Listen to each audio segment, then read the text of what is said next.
Markets have slipped a little bit from the top, close to around 50 points or thereabouts. Even the mid-cap index, actually, that's up only 0.1%. So it appears in today's trading session, it's diametrically opposite of what happened yesterday. Yesterday, you had the broader markets that did well and the headline index was lower. Today, the headline index is doing well and the broader market's not as well. Nimesh joins us to tell us what is he picking up. Nimesh, I guess the FI participation will not be that much, because they may be off for the weekend. But what are you picking up in terms of flows? Well, slightly contrary to what you were expecting, Nigel. I'll talk about that. But broadly, it's a good start to the December series.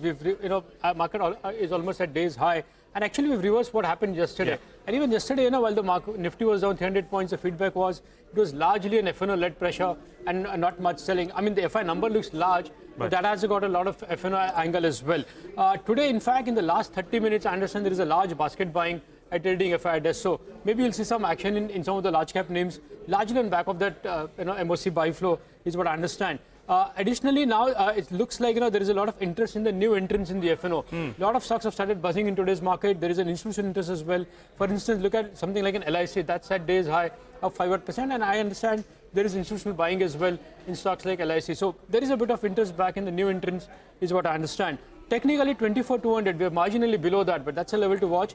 If that's taken out, then maybe you'll see a further momentum in the Nifty as well as in the broader market stocks as well. But net, I guess it's a good start, and there is buying as well, is what I understand, by the larger FIs. So watch out for that then, because as we speak, the Nifty is 65 points off the high point of the day. But as Nimesh is telling us, there could be action in select stocks as well, because there could be a big FI buyer in select stocks. But Nimesh, tell us about individual stocks. Well, a lot of stocks are buzzing in trade, even in the broader markets today. So the first name is Hindustan Construction, HCC. In the last couple of days, we've seen good volumes, and the stock has actually recovered very sharply as well.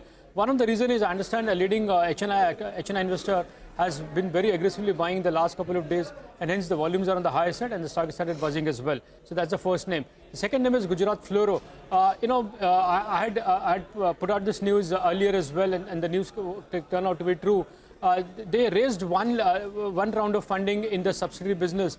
Now I understand another round of funding is likely in the battery business very soon by Gujarat Fluoro. So that's something to track in that stock. The third name is Bharti Airtel. After a long time, there has been a big surge in that name. There are buy flows, of course, but additionally, I understand the selling pressure which was there from a US-based fund, that seems to be largely over in Bharti Airtel, and hence you've seen a big move there. And the last name is Ashok Leyland. Within the large cap names, the Ashok Leyland is actually in a trending up market. It's been soft, largely on back of sell flow. So expect high delivery volumes, but that's on the sell side by larger FIs in Ashok Leyland. Okay, thank